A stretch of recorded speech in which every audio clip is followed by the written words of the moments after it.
അദ്ദേഹത്തിന് ഹിന്ദി സംസാരിക്കാൻ അറിയാവുന്ന ഒരാളുണ്ടായിരുന്നു. അദ്ദേഹം എന്നോട് പറയായിരുന്നു, ആർമിയിലായിരുന്ന സമയത്ത് അദ്ദേഹം രാജ്യം മുഴുവൻ സഞ്ചരിച്ച കാര്യം എന്നോട് പറയുകയായിരുന്നു. And he said that my mother wants to meet you. അദ്ദേഹം എന്നോട് പറഞ്ഞു, എന്റെ അമ്മയ്ക്ക് എന്നെ കാണണം എന്ന് അദ്ദേഹം എന്നോട് പറഞ്ഞു. But he said she couldn't walk up to here because she has a problem with her leg. പക്ഷെ അദ്ദേഹം പറഞ്ഞു, റോഡിൽ വരെ പ്രിയങ്കജിയെ കാണാൻ വേണ്ടിയിട്ട് റോഡിൽ വരെ വരാൻ അമ്മയ്ക്ക് പറ്റില്ല, കാരണം അമ്മയുടെ കാലിൽ എന്തോ പ്രശ്നമുണ്ടായിരുന്നു, നടക്കാൻ പറ്റില്ല. So I said, take me to your house. And I walked with him towards his house. അപ്പൊ ഞാൻ അദ്ദേഹത്തോട് പറഞ്ഞു, അപ്പൊ ശരി, എന്നാ ഞാൻ നിങ്ങളുടെ വീട്ടിലേക്ക് വരാം, എന്നെ നിങ്ങളുടെ വീട്ടിലേക്ക് കൊണ്ടുപോകും. ഞാൻ അദ്ദേഹത്തിന്റെ കൂടെ അവരുടെ വീട്ടിലേക്ക് നടന്നുപോയി. When I reached his house, it was already dark. And in the veranda of his house, I saw his mother. She was wearing a white long dress. She was waiting. And when she saw me, she had never seen me before. She had never seen me before. But when she saw me, she hugged me and held me as if I was her child. അത് മാത്രമല്ല, ഞാൻ ആ വീട്ടിലേക്ക് നടന്നു പോയപ്പോൾ രാത്രിയായിരുന്നു. ആ സമയത്ത് വരാന്തയിൽ ഞാൻ അദ്ദേഹത്തിന്റെ അമ്മയെ കണ്ടു. വെള്ള ഡ്രസ്സിലിരിക്കുന്ന അമ്മയായിരുന്നു. ആ അമ്മ എന്നെ ആദ്യമായിട്ട് കാണുകയാണ്. മുമ്പ് അമ്മ എന്നെ കണ്ടിട്ടേ ഇല്ല. പക്ഷെ എന്നെ കണ്ടപ്പോൾ സ്വന്തം മകളെ പോലെ എന്നെ ആലിംഗനം ചെയ്ത് ആ അമ്മ ചേർത്ത് പിടിക്കുകയായിരുന്നു വയനാട്ടിൽ. And I can truthfully tell you, I did not feel any difference in the way she held me and the way my mother holds me. ഞാൻ നിങ്ങളോട് സത്യസന്ധമായിട്ട് പറയട്ടെ, ആ അമ്മ എങ്ങനെ എന്നെ ആലിംഗനം ചെയ്ത് ചേർത്ത് പിടിച്ചപ്പോൾ എൻ്റെ അമ്മ എന്നെ ആലിംഗനം ചെയ്യുന്നതും ആ അമ്മ എന്നെ ആലിംഗനം ചെയ്തതും തമ്മിൽ ഒരു വ്യത്യാസവും എനിക്ക് തോന്നിയില്ല എന്ന് ഞാൻ നിങ്ങളോട് പറയുകയാണ്. She held my hand and took me in her home. She made me sit down and she put her rosary in my hand. അത് മാത്രമല്ല, ആ അമ്മ എൻ്റെ കൈ പിടിച്ചു, എന്നെ വീട്ടിൽ കൊണ്ടുപോയി അവിടെ ഇരുത്തി. അത് മാത്രമല്ല, ആ അമ്മയുടെ കയ്യിലുണ്ടായിരുന്ന കൊന്ത എൻ്റെ കയ്യിൽ വെച്ച് തന്നു. Her name is Frisia, and she told me, this rosary you give to your mother. അത് മാത്രമല്ല, ആ അമ്മയുടെ പേരെന്തായിരുന്നു അറിയോ? ഫ്രീസിയ. എൻ്റെ കയ്യിൽ കൊന്ത വെച്ച് തന്നിട്ട് ആ അമ്മ എന്നോട് പറഞ്ഞു, ഈ റോസറി, ഈ കൊന്ത കൊണ്ടുപോയി നിങ്ങളുടെ അമ്മയ്ക്ക് കൊടുക്കണം, അതായത് സോണിയ മാമിന് കൊടുക്കണം എന്നാണ് ആ അമ്മ എന്നോട് പറഞ്ഞത്. I felt like I have not even stepped into Wayanad and I already have a mother here. അത് മാത്രമല്ല, എനിക്ക് എന്താ തോന്നിയെന്നറിയോ? ഞാൻ വയനാട്ടിലോടൊന്ന് കാലെടുത്ത് വെച്ചതേ ഉള്ളൂ, അപ്പോഴേ എനിക്ക് ഇവിടെ ഒരു അമ്മയെ കിട്ടിയെന്നാണ് അന്നത്തെ ദിവസം എനിക്ക് തോന്നിയത്. That is how you made me feel. In the first moment that I stepped onto your soil. നിങ്ങളുടെ ഈ മണ്ണിൽ, വയനാടിന്റെ മണ്ണിൽ ആദ്യത്തെ പ്രാവശ്യം കാലെടുത്ത് വെച്ചപ്പോൾ വയനാട്ടുകാരായി നിങ്ങൾ എന്നെ അങ്ങനെയാണ് എനിക്ക് തോന്നിപ്പിച്ചത്. എനിക്കൊരു അമ്മയെ തന്നതുപോലെയാണ് നിങ്ങൾ എന്നെ തോന്നിപ്പിച്ചത്. When I was sitting next to Frisia and she handed me the rosary, it reminded me immediately of when I was 19 years old. ഞാൻ ഫ്രേസിയ എന്ന് പറയുന്ന അമ്മയുടെ അടുത്തിരുന്നപ്പോൾ ആ അമ്മ എൻ്റെ കയ്യിൽ കൊന്ത തന്നപ്പോഴൊക്കെ ഞാൻ 19 വയസ്സ്, എനിക്ക് 19 വയസ്സുണ്ടായിരുന്ന ആ സമയത്തെ കുറിച്ചാണ് ഞാൻ ആലോചിച്ചത്. My father had just died and maybe 6 or 7 months later, Mother Teresa had come to my house to meet my mother. എൻ്റെ അച്ഛൻ മരിച്ച സമയമായിരുന്നു. ആ സമയം ഒരു 5-6 മാസം കഴിഞ്ഞ ശേഷം ഒരു പ്രാവശ്യം മദർ തെരേസ എൻ്റെ വീട്ടിൽ എൻ്റെ അമ്മയെ കാണാൻ വന്ന സമയമായിരുന്നു. I had fever, so I was lying down in my bed. I didn't go out of the room.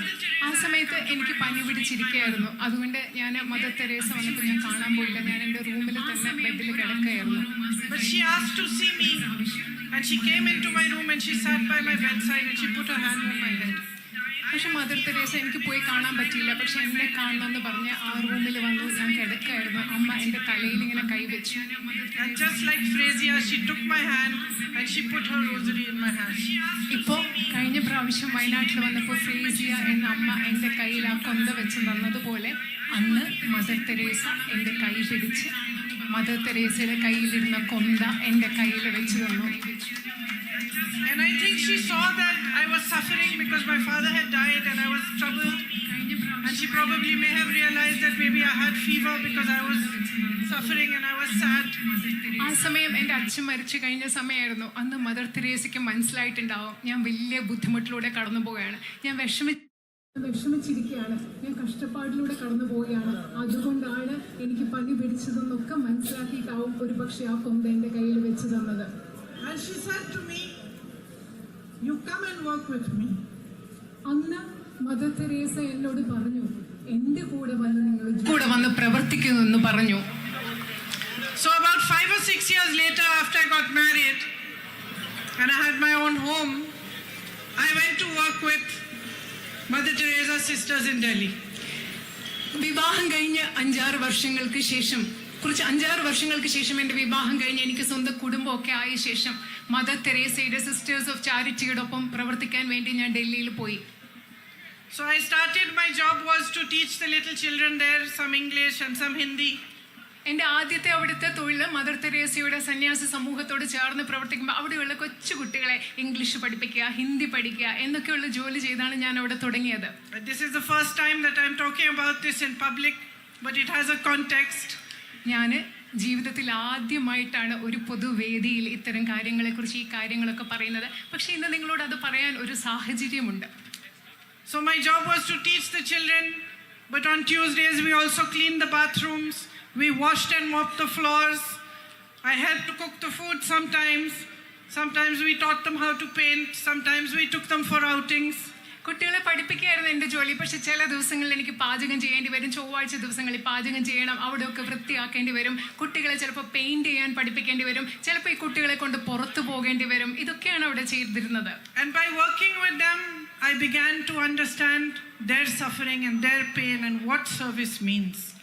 അവരോടൊപ്പം പ്രവർത്തിക്കുമ്പോൾ, മദർ തെരേസയുടെ സന്യാസി സമൂഹത്തോടൊപ്പം പ്രവർത്തിക്കുമ്പോൾ എനിക്ക് മനസ്സിലായി കഷ്ടപ്പാട് എന്താണ്, ദുഃഖം എന്താണ് എന്ന് മനസ്സിലായി. അതുപോലെ സേവനം എന്താണ് എന്ന് എനിക്ക് ആ സമയത്ത് മനസ്സിലായി. And how a community can support those who have less, those who are suffering, those who are in trouble.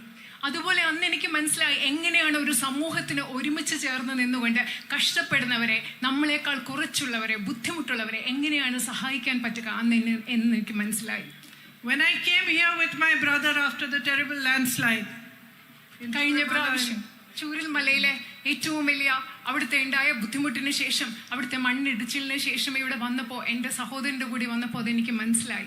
I immediately recognized the way the community came together to help people. ഇവിടെ വന്നപ്പോൾ എനിക്ക് പെട്ടെന്ന് മനസ്സിലായി എങ്ങനെയാണ് വയനാട്ടിലെ ഒരു സമൂഹം മുഴുവൻ ബുദ്ധിമുട്ട് അനുഭവിക്കുന്ന ജനങ്ങളെ സഹായിക്കാൻ വേണ്ടി ഒരുമിച്ച് വന്നതെന്ന്. I saw that each one of you, no matter what religion you were from, no matter what your profession was, each one of you did whatever you could to help the other. നിങ്ങൾ ഓരോരുത്തരും നിങ്ങളുടെ മതം എന്തായിക്കൊള്ളട്ടെ, നിങ്ങളുടെ തൊഴിൽ എന്തായിക്കൊള്ളട്ടെ, ആ സാഹചര്യത്തിൽ ബുദ്ധിമുട്ടുന്നവരെ കഷ്ടപ്പെടാൻ നിങ്ങൾ ആവുന്നത് നിങ്ങൾ ഓരോരുത്തരും ചെയ്തതാണ് എനിക്ക് കാണാൻ സാധിച്ചത്. Many times in situations like this where there are disasters, you also see human greed. You see people trying to be greedy or taking more away from those who are suffering. I never saw that over here. നിങ്ങൾക്കറിയാം, ഇതുപോലെയുള്ള പ്രകൃതിക്ഷോഭങ്ങൾ ഉണ്ടാകുമ്പോൾ പലയിടത്തും മനുഷ്യരുടെ അത്യാഗ്രഹം നമ്മൾ കാണാറുണ്ട്. മനുഷ്യർ പലതും മറ്റുള്ളവർക്ക് ആവശ്യമുള്ള കാര്യങ്ങൾ എടുത്തു പോകുന്നത് കാണാനുണ്ട്. പക്ഷേ ഞാനത് ഒരിക്കലും മനുഷ്യൻ അത്യാഗ്രഹത്തോടെ പെരുമാറുന്നത് ഞാൻ വയനാട്ടിൽ കണ്ടില്ല. Even the youngest of children who had lost their entire families had a lot of dignity. They talked to us, they spoke to us with dignity, with a certain inner pride, which made me proud of them. നിങ്ങൾക്കറിയാം, അത് മാത്രമല്ല, ഏറ്റവും ചെറിയ കുട്ടികൾ പോലും, ജീവിതത്തിൽ എല്ലാവരെയും നഷ്ടപ്പെട്ട ചെറിയ കുട്ടികൾ പോലും ഞങ്ങളോട് സംസാരിച്ചത് അന്തസ്സോടുകൂടിയാണ്. അവരുടെ ഉള്ളിൽ ആത്മാഭിമാനത്തോടു കൂടിയാണ് ഞങ്ങളോട് അവർ സംസാരിച്ചത്. അത് കണ്ടപ്പോൾ എനിക്ക് അവരെക്കുറിച്ച് വളരെയധികം അഭിമാനം തോന്നി. You are a courageous people. It's in your history. You fought against the British. You rose up when people were afraid to rise. നിങ്ങൾ വയനാട്ടിലെ ജനങ്ങൾ എന്ന് പറയുന്നത് ധൈര്യമുള്ള ജനങ്ങളാണ്. അത് നിങ്ങളുടെ ചരിത്രത്തിലുണ്ട്. നിങ്ങൾ ബ്രിട്ടീഷുകാർക്കെതിരെ എല്ലാവരും പൊടപെടുത്താൻ ഭയന്നപ്പോൾ നിങ്ങൾ ധൈര്യത്തോടെ പോരാടിയവരാണ് ഇവിടുത്തെ ജനങ്ങൾ. You have a beautiful, I would say, this whole, all your hills, your forests are so beautiful. I was flying over them today and I could see the river was looking like a silver string running through it. It was so beautiful. You have a beautiful land. നിങ്ങളുടെ വയനാട് എന്ന് പറയുന്നത് എന്ത് മനോഹരമായ ഒരു ഭൂമിയാണ്. നിങ്ങളുടെ മലകളും ഇവിടുത്തെ മരങ്ങളും ഒക്കെ. ഞാൻ ഇന്ന് വയനാട്ടിന് മുകളിലൂടെ പറന്നപ്പോൾ നദികൾ, ചെറിയ വെള്ളി രേഖകൾ പോലെ നദികൾ കാണുന്നു. വളരെ മനോഹരമായ ഒരു ഭൂമിയാണ് നിങ്ങൾക്ക് ഇവിടെ വയനാട്ടിലുള്ളത്. A rich history, the Arakal caves, and a history of harmony amongst people, where everyone from every religion lives in harmony and peace together. നിങ്ങൾക്ക് വളരെ സമ്പന്നമായ ഒരു ചരിത്രമുണ്ട്. ഇടയ്ക്കൽ ഗുഹകളൊക്കെ ചേർന്നിട്ടുള്ള സമ്പന്നമായ ഒരു ചരിത്രം. അത് മാത്രമല്ല, എല്ലാ മതങ്ങളിൽപ്പെട്ട ആളുകളും സൗഹാർദ്ദത്തോടു കൂടി ജീവിക്കുന്ന ഒത്തൊരുമയുടെ ഒരു പാരമ്പര്യവും ചരിത്രവും കൂടി വയനാട്ടിനുണ്ട്. You are an agricultural community that feeds the whole nation. നിങ്ങൾ ഒരു കർഷക സമൂഹമാണ്. സമൂഹത്തിന് മുഴുവൻ, രാജ്യത്തിന് മുഴുവൻ അന്നം നൽകുന്ന കർഷക സമൂഹം. Your values are strong. You believe in equality, social justice. It is apparent everywhere. You are followers of Narayan Guruji. നിങ്ങളുടെ മൂല്യങ്ങൾ വളരെ ശക്തമാണ്. നിങ്ങൾ തുല്യതയിൽ വിശ്വസിക്കുന്നു, സാമൂഹിക നീതിയിൽ വിശ്വസിക്കുന്നു. കേരളത്തിലെ ജനങ്ങൾ ശ്രീനാരായണ ഗുരുവിന്റെ പിൻഗാമികളാണ്. അദ്ദേഹത്തിന്റെ ആശയങ്ങൾ ഉൾക്കൊള്ളുന്നവരാണ്. And you honor the teachings of all the religions of people who live here. അതുമാത്രമല്ല, ഈ നാട്ടിൽ ജീവിച്ചിരുന്ന മഹാന്മാരായ വ്യക്തികളുടെ എല്ലാ മതങ്ങളിലും ഉള്ളവരുടെ അവർ പഠിപ്പിച്ചത് എന്താണോ, ആശയങ്ങൾ എന്താണോ, അതിനെ നിങ്ങൾ ഓരോരുത്തരും ആദരിക്കുന്നു. How can I not be the proudest person in India today to have this opportunity to represent you? ഇന്ന് ഞാൻ എങ്ങനെയാണ് ഇന്ത്യയിലെ ഏറ്റവും അഭിമാനമുള്ള വ്യക്തിയായി മാറുന്നത്? വയനാടിനെ പ്രതിനിധീകരിക്കുക, വയനാട്ടിലെ ജനപ്രതിനിധിയാകുന്ന എന്നതിലൂടെ ഇന്ത്യയിലെ ഏറ്റവും അഭിമാനമുള്ള വ്യക്തിയായി എനിക്ക് മാറാതിരിക്കാൻ കഴിയുന്നത് എങ്ങനെയാണെന്ന്. If you elect me, it will be the greatest honor for me. നിങ്ങൾ എന്നെ നിങ്ങളുടെ ജനപ്രതിനിധിയായി തെരഞ്ഞെടുക്കുകയാണെങ്കിൽ എനിക്ക് കിട്ടുന്ന ഏറ്റവും വലിയ ആദരമായി ഞാൻ അതിനെ കണക്കാക്കും. You know the times we are living in, when there is a BJP government at the center. നിങ്ങൾക്കറിയാം, കേന്ദ്രത്തിൽ ഒരു BJP ഗവൺമെന്റ് അധികാരത്തിലിരിക്കുന്ന ഒരു കാലഘട്ടം, നമ്മൾ ജീവിക്കുന്ന കാലഘട്ടം എങ്ങനെയാണെന്ന് നിങ്ങൾക്കറിയാം. Where fear and mistrust and anger is spread amongst different communities. നമ്മുടെ രാജ്യത്തെ വിവിധ സമുദായങ്ങൾക്കിടയിൽ ഭയം, അതുപോലെ തന്നെ ദുരിതം, ദേഷ്യം, ഇതെല്ലാം പടർന്നു പിടിച്ചുകൊണ്ടിരിക്കുന്ന ഒരു കാലഘട്ടത്തിലാണ് നമ്മൾ ഇന്ന് ജീവിക്കുന്നത്. You have seen the attacks that take place on minorities. You have seen what's happened in Manipur. You have seen again and again the spread of anger, the spread of hatred by this government, concerted in a planned fashion.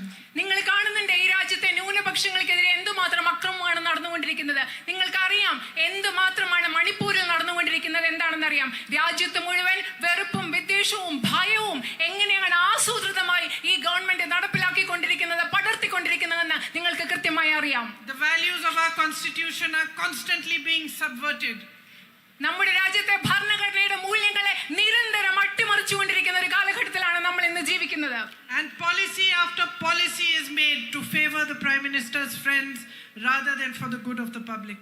പ്രധാനമന്ത്രിയുടെ സുഹൃത്തുക്കളെ സഹായിക്കുന്നതിന് വേണ്ടിയാണ് ഒന്നൊന്നായി ഈ രാജ്യത്തെ നയങ്ങൾ രൂപീകരിച്ചു കൊണ്ടിരിക്കുന്നത്. അത് ഈ രാജ്യത്തെ സാധാരണക്കാർക്ക് വേണ്ടിയുള്ള നയങ്ങളല്ല. There is no compassion for our farmers who toil in the heat and the dust day in and day out. There is no compassion for them. രാത്രിയും പകലിലും ഈ ചൂടിലും മണ്ണിലും പൊടിയിലും എല്ലാം കഷ്ടപ്പെടുന്ന നമ്മുടെ കർഷകരായ സഹോദരരോട് യാതൊരു അനുകമ്പയും അനുതാപവും ഈ ഗവൺമെന്റിനില്ല. There is no understanding of the traditions and no respect for the tribal peoples. Their lands are taken away and given away to big businessmen. നമ്മുടെ നാട്ടിലെ ആദിവാസികളുടെ പാരമ്പര്യത്തോട് ബഹുമാനമില്ല. അവരുടെ പാരമ്പര്യം എന്താണെന്ന് മനസ്സിലാക്കുന്നില്ല. അവരുടെ ഭൂമി എടുത്ത് ഈ രാജ്യത്തെ വൻകിട സമ്പന്നരായ വ്യവസായികൾക്ക് നൽകുകയാണ് ഈ ഗവൺമെന്റ് ചെയ്യുന്നത്. Here in Wayanad, you have a strong agricultural community. You grow coffee, rice, pepper, ginger, areca. നിങ്ങൾ ഇവിടെ വയനാട്ടിൽ വളരെ ശക്തമായ ഒരു കർഷക സമൂഹമുണ്ട്. നിങ്ങൾ കാപ്പി കൃഷി നടത്തുന്നു, നിങ്ങൾ ഇഞ്ചി കൃഷി നടത്തുന്നു, നിങ്ങൾ അതുപോലെ തന്നെ നിങ്ങൾ അടയ്ക്ക കൃഷി നടത്തുന്നു, നിങ്ങൾ നെൽകൃഷി നടത്തുന്നു. ഇതൊക്കെ ഇവിടെ നടക്കുന്നുണ്ട്. ഇഞ്ചി കൃഷി നടത്തുന്നുണ്ട്. Again and again the promises to give you MSP for your crops ring hollow. അത് മാത്രമല്ല, നിങ്ങൾക്ക് വീണ്ടും വീണ്ടും നിങ്ങളുടെ കാർഷിക വിലകൾക്ക് മിനിമം താങ്ങുവില നൽകാം എന്ന് പറയുന്ന വാഗ്ദാനം പൊള്ളയായ വാഗ്ദാനമാണ് വീണ്ടും വീണ്ടും നിങ്ങൾക്ക് നൽകിക്കൊണ്ടിരിക്കുന്നത്. Your tourism industry is strong, but so much more can be done to strengthen it further. നിങ്ങളുടെ വിനോദസഞ്ചാര വ്യവസായം എന്ന് പറയുന്നത് വളരെ ശക്തമാണ്. പക്ഷേ അതിനെ കൂടുതൽ ശക്തിപ്പെടുത്തുന്നതിന് ധാരാളം കാര്യങ്ങൾ ഇനിയും ചെയ്യേണ്ടതുണ്ട്. I see so many small shops, small businesses. All of you have suffered because of the government's policies. While you have to answer to them for GST and all sorts of taxes, and prices are rising, and my sisters find it difficult to move forward. Big businessmen flourish, and they get all the benefits from the central government. നിങ്ങൾ ഇവിടെ ഇപ്പൊ ഞാൻ കാണുന്നുണ്ട് സാധാരണ കൊച്ചു കൊച്ചു കടകളുണ്ട്, ചെറിയ ചെറിയ കച്ചവടക്കാരുണ്ട്. ചരക്ക് സേവന നികുതി പോലെയുള്ള നയങ്ങൾ കൊണ്ട് നിങ്ങൾക്ക് ധാരാളം ബുദ്ധിമുട്ടുണ്ട്. ഇവിടെയുള്ള എൻ്റെ സഹോദരിമാർ ജീവിതം മുൻപോട്ട് കൊണ്ടുപോകാൻ ബുദ്ധിമുട്ടുകളാണ്. അതേസമയം ഗവൺമെന്റിന്റെ നയങ്ങൾ എപ്പോഴും സഹായിക്കുന്നത് വലിയ ബിസിനസ്സുകാരെയും അവർ വളർന്നുകൊണ്ടിരിക്കുന്ന ഒരു സാഹചര്യത്തിലാണ് നമ്മൾ ഇന്ന് ജീവിക്കുന്നത്. Unemployment is at an all-time high in the country. നമ്മുടെ രാജ്യത്ത് തൊഴിലില്ലായ്മ ഏറ്റവും കൂടുതൽ വലിയ നിരക്കിലാണ് ഇന്നുള്ളത്. Parents work hard to educate their children, but they see no future for them. നമ്മുടെ മാതാപിതാക്കൾ സ്വന്തം കുഞ്ഞുങ്ങളെ പഠിപ്പിക്കാൻ വേണ്ടി വളരെയധികം കഷ്ടപ്പെടുകയാണ്. പക്ഷെ തങ്ങളുടെ കുഞ്ഞുങ്ങൾക്ക് ഒരു ഭാവി കാണാൻ അവർക്ക് സാധിക്കുന്നില്ല. You have a hub of sports here, and I know you love soccer, but your facilities are not good enough. They need to be improved. New opportunities need to be created for all these young boys who train so hard and work so hard to play for their state, to play for their country. എനിക്കറിയാം വയനാട്ടിലുള്ള നിങ്ങൾക്ക് sports കായിക വിനോദങ്ങൾ വളരെ ഇഷ്ടമാണ്, football വളരെ ഇഷ്ടമാണ്. പക്ഷെ ഇവിടെ കൂടുതൽ സൗകര്യങ്ങൾ ഉണ്ടാകേണ്ട ആവശ്യമുണ്ട്. നമ്മുടെ രാജ്യത്തിന് വേണ്ടി, സംസ്ഥാനത്തിന് വേണ്ടി ഒക്കെ കളിക്കാൻ തയ്യാറായി നിൽക്കുന്ന ചെറുപ്പക്കാർക്ക് വേണ്ടി കൂടുതൽ സംവിധാനങ്ങൾ ആ മേഖലയിൽ ഉണ്ടാകേണ്ട ആവശ്യമുണ്ട്. And over the years, because of the change in the kind of crops you're growing, you have developed a water issue here as well that needs resolution. അത് മാത്രമല്ല, നിങ്ങൾ വർഷങ്ങളായി പലതരത്തിലുള്ള വിളകൾ നിങ്ങൾ കൃഷി ചെയ്യുകയാണ്. അതുകൊണ്ട് നിങ്ങൾക്ക് ജലവുമായിട്ട് ബന്ധപ്പെട്ട്, ജലസേചനവുമായി ബന്ധപ്പെട്ട ഒരു പ്രശ്നമുണ്ട്. അതും പരിഹരിക്കേണ്ടതുണ്ടെന്ന് എന്ന് എനിക്കറിയാം. The tribal community needs access to healthcare, needs better access to education. You need better houses. അത് മാത്രമല്ല, ഇവിടുത്തെ ആദിവാസി സമൂഹത്തിന് കൂടുതൽ ആരോഗ്യ മേഖലയിൽ കൂടുതൽ പ്രവേശിക്കാനുള്ള സംവിധാനങ്ങൾ ഉണ്ടാകണം, കൂടുതൽ മെച്ചപ്പെട്ട വിദ്യാഭ്യാസം ഉണ്ടാകണം, അതുപോലെ കൂടുതൽ മെച്ചപ്പെട്ട സൗകര്യങ്ങൾ ഉണ്ടാവണം. While I was coming here, some girls were standing outside their school. They stopped me and I asked them, what is the biggest thing that you think needs to be done? And they told me again about the medical college. ഞാൻ ഇങ്ങോട്ട് വരുമ്പോൾ വഴിയിൽ കുറച്ച് പെൺകുട്ടികൾ നിൽക്കുന്നുണ്ടായിരുന്നു. ഞാൻ അവരോട് സംസാരിച്ചിട്ട് അവരോട് ചോദിച്ചു, നിങ്ങളുടെ ഏറ്റവും പ്രധാനപ്പെട്ട ആവശ്യം എന്താണ്, ഏറ്റവും അത്യാവശ്യമായി ഇവിടെ ചെയ്യേണ്ട കാര്യം എന്താണെന്ന് ചോദിച്ചപ്പോൾ അവർ പറഞ്ഞ മറുപടി മെഡിക്കൽ കോളേജ് എന്നതാണ്. And how important healthcare services are. എനിക്കറിയാം ആരോഗ്യ പരിരക്ഷാ സംവിധാനങ്ങൾ എത്രമാത്രം പ്രധാനപ്പെട്ടതാണെന്ന് അറിയാം. I know my brother has been fighting for it and he has managed, at least with some pressure, to get some progress. But I promise you to fight as hard as him, if not harder, so that they should provide you with the facilities. എനിക്കറിയാം, എൻ്റെ സഹോദരൻ എന്നോട് അതിനെക്കുറിച്ച് പറഞ്ഞിട്ടുണ്ട്. വയനാട്ടുകാർക്ക് ഒരു medical college കിട്ടുന്നതിന് വേണ്ടി എൻ്റെ സഹോദരൻ ഒരുപാട് കഷ്ടപ്പെട്ടിട്ടുണ്ട്. പക്ഷേ അദ്ദേഹത്തിന് അതിൽ കുറച്ചെങ്കിലും പുരോഗതി ഉണ്ടാക്കാൻ സാധിച്ചു എന്ന് എനിക്ക് കരുതുന്നു. ഞാൻ എൻ്റെ സഹോദരൻ എത്രമാത്രം വയനാട്ടിലെ മെഡിക്കൽ കോളേജിന് വേണ്ടി പ്രവർത്തിച്ചു, അതുപോലെ ശക്തമായി നിങ്ങൾക്ക് മെഡിക്കൽ കോളേജ് ലഭ്യമാക്കാൻ ഞാൻ പ്രവർത്തിക്കുമെന്ന് നിങ്ങൾക്ക് ഉറപ്പ് നൽകുന്നു. Another gentleman stopped me on the road while coming here and he told me, he said, promise me that you are going to fight about the night ban, because I come from that side and I do not get leave of 2 days and I have to leave at 4 o'clock to be able to come through the forest. He said, promise me you will fight for it. And he said, promise that you will fight to find some resolution as much as can be done for the man and animal conflict that we are facing. അത് മാത്രമല്ല, ഞാൻ വഴിയിൽ വരുന്നപ്പോൾ മറ്റൊരാൾ എന്നെ അവിടെ പിടിച്ചു നിർത്തിയിട്ട് പറഞ്ഞു, എനിക്ക് ഉറപ്പ് നൽകൂ, എനിക്ക് വാഗ്ദാനം നൽകൂ, നിങ്ങളാൽ പറ്റുന്നത് ഇവിടുത്തെ യാത്രാ നിരോധനം ഇല്ലാതാക്കാൻ വേണ്ടി നിങ്ങളാൽ പറ്റുന്നത് ചെയ്യാം എന്ന് എനിക്ക് ഉറപ്പ് നൽകുന്നു. കാരണം എനിക്ക് 2 ദിവസത്തെ ലീവ് കിട്ടുന്നില്ല, കാട്ടിൽ കൂടെ വന്ന് തിരിച്ചു പോകാനുള്ള ലീവ് എനിക്ക് കിട്ടുന്നില്ല. അതുപോലെ നിങ്ങൾ എനിക്ക് ഉറപ്പ് നൽകുന്നു, ഉറപ്പ് നൽകണം. ഇവിടുത്തെ വന്യജീവി സംഘർഷം ഇല്ലാതാക്കാനും നിങ്ങൾക്ക് പറ്റുന്നത് പോലെ പ്രവർത്തിക്കാം എന്ന് എനിക്ക് ഉറപ്പ് നൽകണമെന്ന് ആ മനുഷ്യൻ എന്നോട് ആവശ്യപ്പെട്ടു. So I'm beginning to get an understanding of what are the real issues here and what are the things that are really close to your heart that you want resolution for. ഈ സംസാരത്തിൽ നിന്നൊക്കെ ഞാൻ മനസ്സിലാക്കി തുടങ്ങുകയാണ് വയനാട്ടുകാരുടെ പ്രശ്നങ്ങൾ എന്തൊക്കെയാണ്. നിങ്ങളുടെ മനസ്സിനോട് അടുത്ത് നിൽക്കുന്ന ഏറ്റവും പ്രധാനപ്പെട്ടതായി പരിഹരിക്കേണ്ട നിങ്ങളുടെ പ്രശ്നങ്ങൾ എന്താണെന്ന് ഞാൻ മനസ്സിലാക്കി തുടങ്ങുകയാണ്. But this is just the beginning for me. I want to come to you, I want to meet you, understand from you, my sisters standing here, my brothers, my farmer brothers, my tribal brothers and sisters. I want to hear from you directly what are your concerns, how we should work towards it and find solutions together with you. പക്ഷേ ഇതെനിക്കൊരു തുടക്കം മാത്രമാണ്. ഞാൻ ഇവിടെ നിൽക്കുന്ന നിങ്ങളോട്, ഇവിടെ നിൽക്കുന്ന എൻ്റെ സഹോദരങ്ങൾ, ഇവിടെ എൻ്റെ സഹോദരിമാർ, അതുപോലെ തന്നെ കർഷകരായ എൻ്റെ സഹോദരൻ, അതുപോലെ ആദിവാസികളായ സഹോദരൻ, നിങ്ങളുടെ ഓരോരുത്തരുടെയും അടുത്ത് വന്ന് സംസാരിച്ച് നിങ്ങളുടെ പ്രശ്നങ്ങൾ എന്താണെന്ന് മനസ്സിലാക്കണമെന്ന് എനിക്ക് ആഗ്രഹമുണ്ട്. I understand what my responsibility is. When I see you all standing here, and you have come here to hear me speak, I know that you are coming here out of love for my brother also. എനിക്ക് എൻ്റെ ഉത്തരവാദിത്വം എന്താണെന്ന് കൃത്യമായി അറിയാം, വ്യക്തമായി അറിയാം. നിങ്ങളെല്ലാവരും ഇവിടെ വന്ന് ഇന്ന് സ്നേഹത്തോടു കൂടി എന്നെ കേൾക്കാൻ വന്നു നിൽക്കുമ്പോൾ എനിക്കറിയാം നിങ്ങളിവിടെ വന്നു നിൽക്കുന്നത് എൻ്റെ സഹോദരനോടുള്ള സ്നേഹം കൂടി കൊണ്ടാണെന്ന് എനിക്ക് വളരെ നന്നായി അറിയാം. I am his sister. I know what a heavy heart he had when he had to leave you. ഞാൻ അദ്ദേഹത്തിൻ്റെ സഹോദരിയാണ്. നിങ്ങളെ Wayanad is laughing, he also knows. നിങ്ങളെ വയനാട്ടിലെ മണ്ഡലം ഉപേക്ഷിക്കേണ്ടി വന്നപ്പോൾ, വയനാട്ടിലെ ജനങ്ങളിൽ നിന്ന് മാറി നിൽക്കേണ്ടി വന്നപ്പോൾ അദ്ദേഹത്തിൻ്റെ മനസ്സിൽ എത്രമാത്രം ദുഃഖമുണ്ടായിരുന്നു എന്ന് എനിക്കറിയാം. വേണുജി ചിരിക്കുകയാണ്, കാരണം അദ്ദേഹത്തിനും അതിനെപ്പറ്റി അറിയാം. You gave him love when everybody had turned their back on him. എല്ലാവരും അദ്ദേഹത്തിനെതിരെ തിരിഞ്ഞപ്പോൾ വയനാട്ടിലെ നിങ്ങൾ ഓരോരുത്തരും അദ്ദേഹത്തിന് സ്നേഹം നൽകി.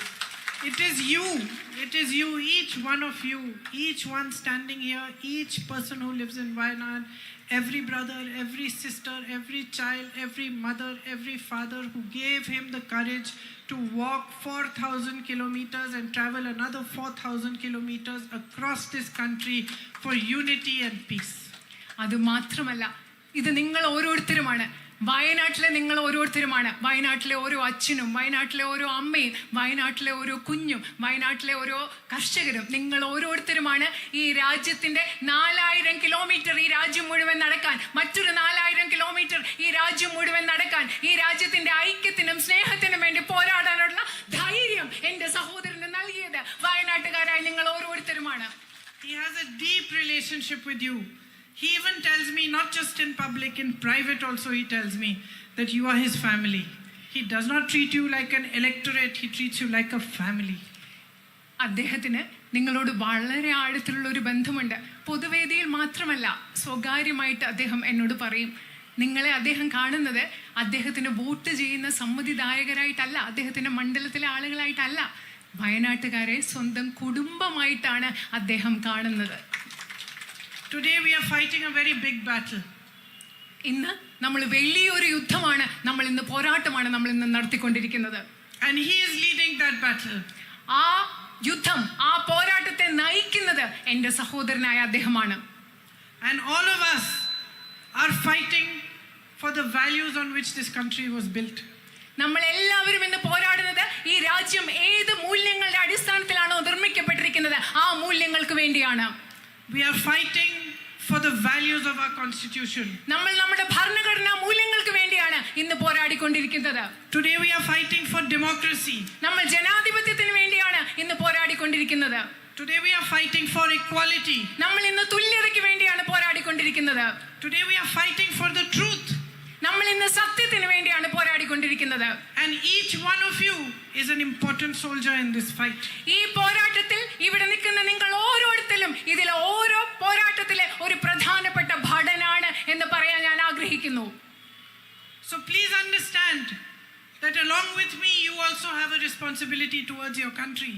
നിങ്ങൾ പ്രധാനപ്പെട്ടതായി ഒന്ന് മനസ്സിലാക്കുക, എന്നോടൊപ്പം നിങ്ങൾക്ക് ഓരോരുത്തർക്കും ഈ രാജ്യത്തോട് ഒരു വലിയ ഉത്തരവാദിത്വമുണ്ടെന്ന് നിങ്ങൾ മനസ്സിലാക്കുക. Because if there is a time to stand for what is right, if there is a time to stand for the truth, if there is a time to stand up for democracy, it is now.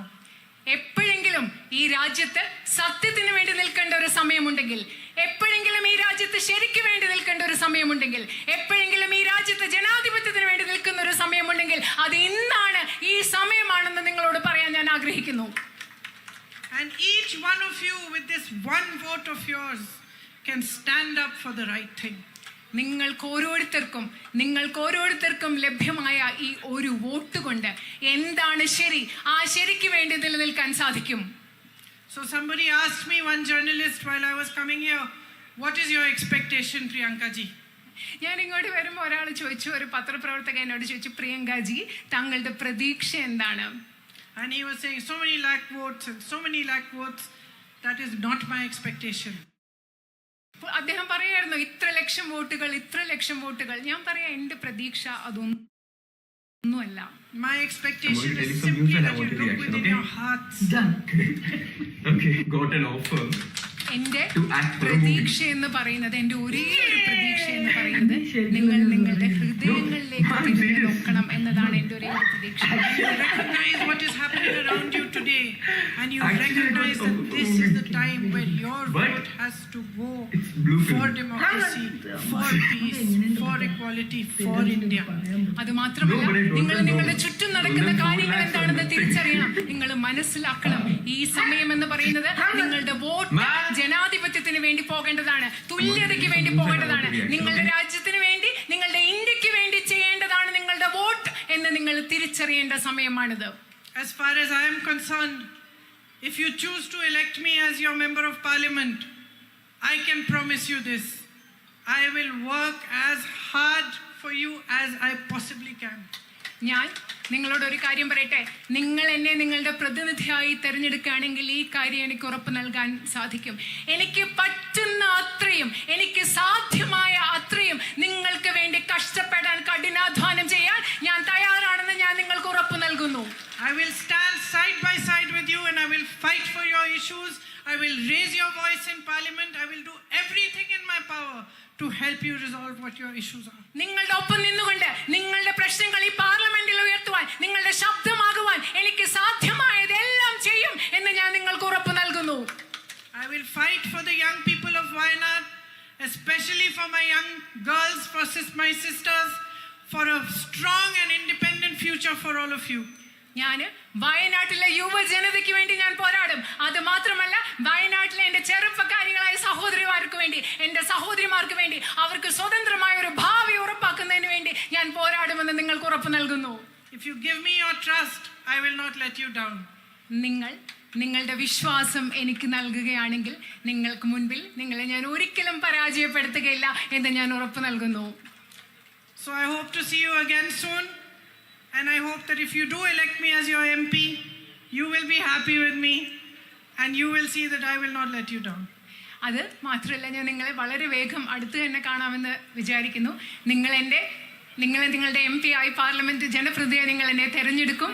നിങ്ങൾ എന്നോട് തെരഞ്ഞെടുക്കുന്നതിൽ നിങ്ങൾ സന്തുഷ്ടരായിരിക്കുമെന്ന് വിശ്വസിക്കുന്നു. നിങ്ങൾ എന്നെ വിശ്വസിക്കുമെന്നും ഒരിക്കലും ഞാൻ കാരണം നിങ്ങൾക്ക് ബുദ്ധിമുട്ടുണ്ടാവില്ല എന്ന് ഞാൻ വിശ്വസിക്കുന്നു. I am most grateful for the love you have given me. Even in this 1.5 hours since I have landed here and I have reached your meeting, I have got nothing but love for you.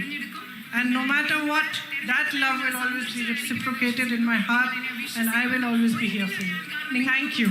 നിങ്ങൾ എനിക്ക് നൽകിയ സ്നേഹത്തിന് ഞാൻ വളരെയധികം വീണ്ടും പറയാണ്, വളരെയധികം കടപ്പെട്ടിരിക്കുകയാണ്. ഇവിടെ വന്നിട്ട് ഇങ്ങോട്ട് വന്ന് 1.5 മണിക്കൂർ എനിക്ക് നിങ്ങൾ സ്നേഹം മാത്രമേ തന്നിട്ടുള്ളൂ. എല്ലാ കാലത്തും എൻ്റെ ഹൃദയത്തിൽ ആ സ്നേഹം ഉണ്ടാകും. എന്ത് സംഭവിച്ചാലും ഞാൻ ആ സ്നേഹം നിങ്ങൾക്ക് തിരിച്ചു തരും. നിങ്ങളുടെ കൂടെ ഞാൻ ഉണ്ടായിരിക്കും എന്ന് ഉറപ്പ് നൽകുന്നു. നന്ദി. Thank you.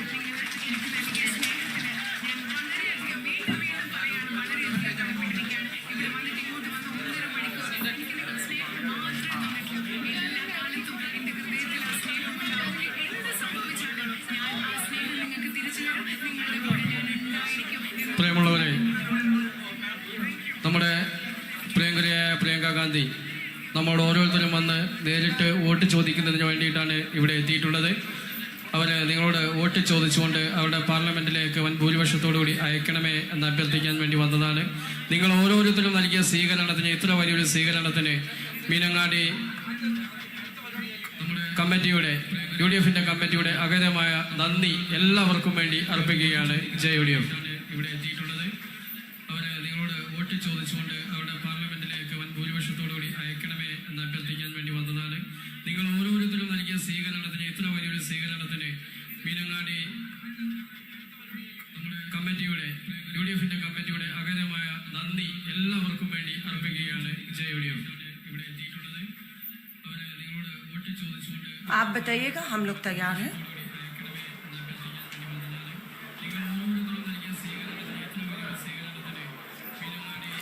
आप सभी पत्रकार साथियों को मेरा नमस्कार. आज की प्रेस वार्ता